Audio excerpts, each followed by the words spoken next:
Laos Adventures, rice noodles, from the former capital of the Lao People's Democratic Republic. So a couple weekends ago, my roommate asked me if I wanted to go to a farm. Now, anybody who knows me knows that animals really aren't my thing.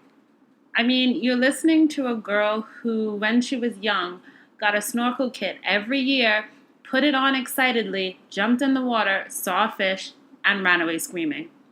So I was hesitating and definitely leaning towards, nah, I'm good. Until she said to me, we're going to learn how to make rice noodles from scratch. So I kind of pride myself on my food knowledge and food experiences while traveling. And this was something I thought I had to do. And so I jumped on the van and headed to Lee 7 Farm. Lee 7 Farm is run by 7 brothers of the Lee family who, with their wives and their sisters, have a running farm that sustains them and their families.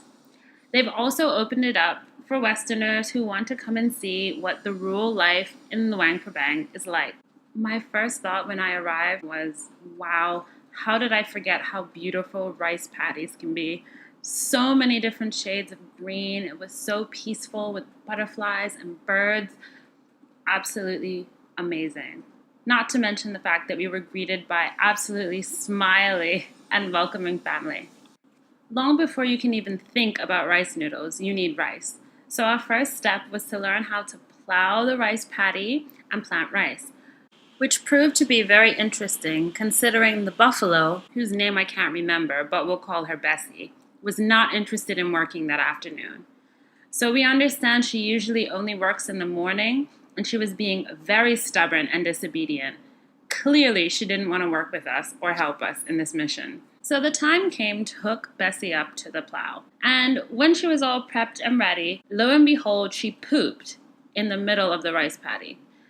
And I thought to myself, am I really going to walk in poo? I mean, I know it sounds obvious, but it didn't occur to me that I would be traipsing through feces. I thought that I would just be walking in mud. Have I come too far to stop now? So I watched and I waited as everyone else in my group walked Bessie and the plow through this field of poop. What was I going to do? Well, as you can see by this video coming up, I decided to walk through the poop. My face says it all. It was squishier, more disgusting, more slippery, more uneven than I could have ever imagined. And to top it off, all I could think about was walking on pieces of poop. But the ego is a strong thing, and I had already committed, so off I went. Embarrassingly, I was the only one who needed help from the farmer crossing this slippery pile of poop. And all I could think about was face planting and the amount of germs and bacteria that would invade my body.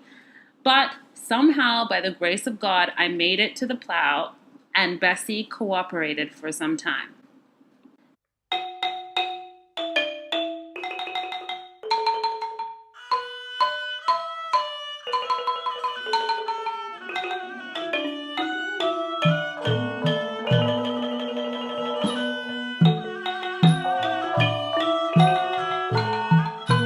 That is, until she jolted and broke the plow. That's right, I was the last person to have a turn, the only person to destroy property. Thanks, Bessie. Mercifully, that part of the experience was over, and I tried to save face and pull myself together for the next part of the process, which was to remove the rice from the husk. To remove the rice, you place a bundle in what looks like nunchucks and beat it mercilessly against a wooden plank. I discovered a pretty cool method called the slap and shake, which helped to ensure that the rice stayed on the mat and didn't fly up into the air and disperse everywhere. Okay, so I don't know if I created it, but I'd like to think I did. A good way to relieve tension, get a workout, and it didn't involve any animals. So far, this was my favorite part of the afternoon. Sure enough, we ended up with handfuls of rice that looked like flax seeds.